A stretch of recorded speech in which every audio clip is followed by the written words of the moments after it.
At Planned Parenthood Toronto, we recognize that trans youth experience a high level of unmet need with regard to sexual health. So we came up with a small community-based research project which received funding from the Women's Xchange 15K Challenge with the goal of increasing the inclusion of trans youth in sexual health education by developing guidelines around sexual health that include diverse trans youth. The project activities included focus groups with trans youth and interviews and focus groups with service providers.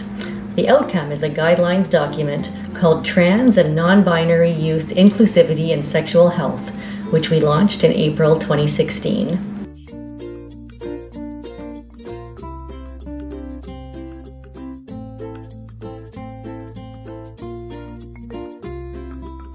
It's been a wonderful experience being a part of the Youth Advisory Committee, most especially working together with the rest of the team and brainstorming on the different ideas to develop a guideline towards trans inclusion in sexual health education.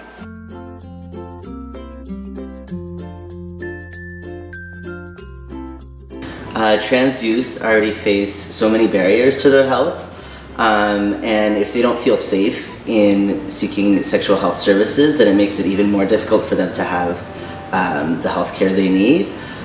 I had quite a few experiences where I've gone into interact with healthcare providers or sex educators, and they've been very convinced that my gender doesn't exist. So I think having a project that really speaks to trans people's needs and seeks to include trans people in their own medical care is really important.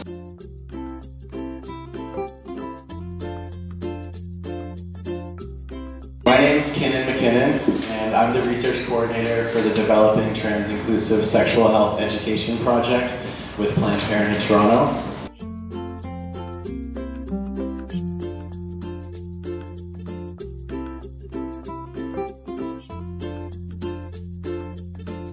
I think the next steps would be implementing these guidelines into sexual health care, because as trans people it's difficult to have to go into these settings and become educators. So I think that these guidelines should be mandatory for healthcare, especially in sexual health.